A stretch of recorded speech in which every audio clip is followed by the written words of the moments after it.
पकड़िएगा। आप बताइएगा, अब समतल दर्पण किसे कहते हैं? वैसा दर्पण जिसका आवाज बंद करना है जो सुनिए।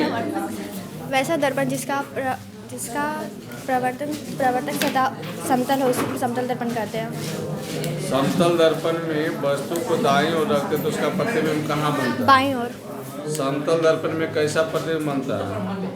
आभासी।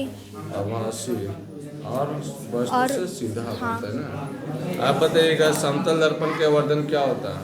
+-1। ठीक है। आप बताइएगा, दर्पण कितने प्रकार के होते हैं? 2 प्रकार के। कौन कौन? गोलीय दर्पण और समतल दर्पण। गोलीय दर्पण कितने प्रकार के होते हैं? 2, अवतल और उत्तल। अवतल दर्पण किसे कहते हैं?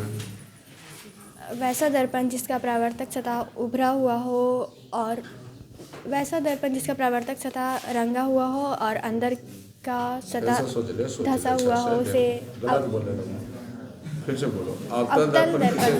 वैसा दर्पण जिसका परावर्तक सतह उभरा हुआ हो और धंसा हुआ हो और अंदर की सतह बाहर की सतह रंजित किया हुआ हो।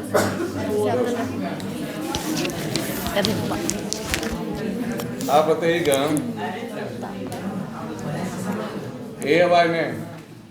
आप बताइएगा, फोकस दूरी किसे कहते हैं? फोकस दूरी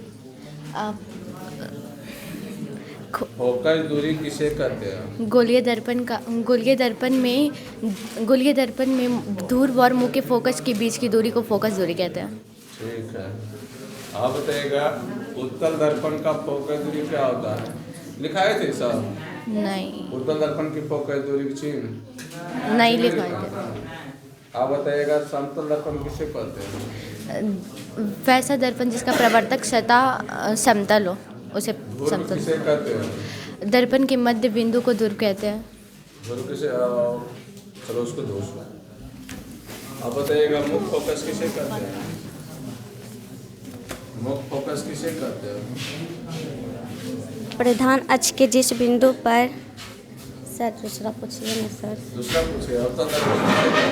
अवतल दर्पण जिसका प्रवर्तक सतह अंदर का धंसा हुआ हो और जिसका प्रवर्तक सतह नहीं, वैसा दर्पण जिसका प्रवर्तक सतह अंदर की धंसा हुआ हो और बाहर की ओर रंजित किया हो उसे अवतल दर्पण कहते हैं।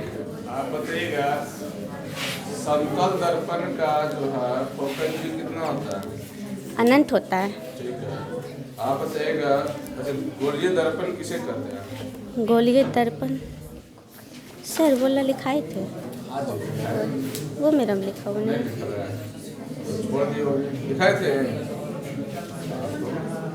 अच्छा। आप बताइएगा, समतल दर्पण हो गया था, ध्रुव हो गया। ध्रुव किसे कहते हैं?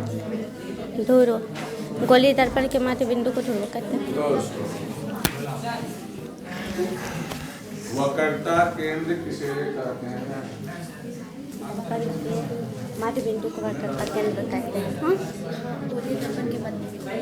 गोलीय दर्पण के मध्य बिंदु गोलीय दर्पण को मध्य बिंदु को वक्रता केंद्र कहते हैं।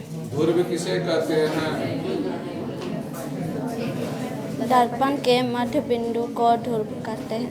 उत्तल दर्पण किसे कहते हैं?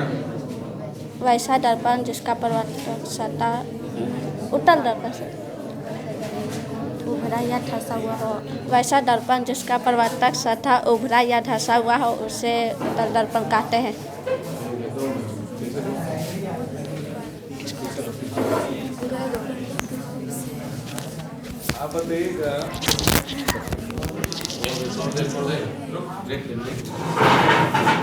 आप बताइएगा, प्रतिबिंब किसे कहते हैं? किसी बिंदु स्रोत से आती हुई प्रकाश की किरणें दर्पण के प्रवर्तन या अपवर्तन के बाद जिस बिंदु स्रोत से वास्तविक या काल्पनिक रूप से मिलती हुई प्रतीत होती है उसे हम प्रतिबिंब कहते हैं। प्रतिबिंब कितने प्रकार के होते हैं? 2 प्रकार के होते हैं। कौन सा प्रतिबिंब को पर्दे पर उतार सकते हैं? वास्तविक प्रतिबिंब को। ठीक है। कौन से प्रतिबिंब को पर्दे पर नहीं उतार सकते हैं? काल्पनिक या आभासी प्रतिबिंब को। ठीक है। आप बताइए, गोलीय दर्पण कितने प्रकार के होता है? 2 प्रकार के। कौन कौन? उत्तल दर्पण और अवतल दर्पण। प्रधान अक्ष किसे कहते हैं?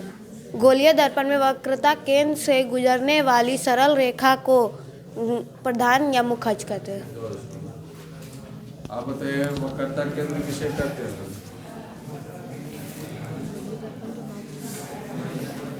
गोलीय दर्पण के मध्य बिंदु को वक्रता केंद्र कहते हैं। ध्रुव किसे कहते हैं? दर्पण के मध्य बिंदु को ध्रुव कहते हैं। इसे पी से सूचित करते हैं। ठीक है। वक्रता त्रिज्या किसे कहते हैं? गोलीय दर्पण के वक्रता केंद्र और ध्रुव से मिलने वाली रेखा को वक्रता केंद्र कहते हैं। ठीक है, उसके बगल में उत्तल दर्पण किसे कहते हैं? वैसे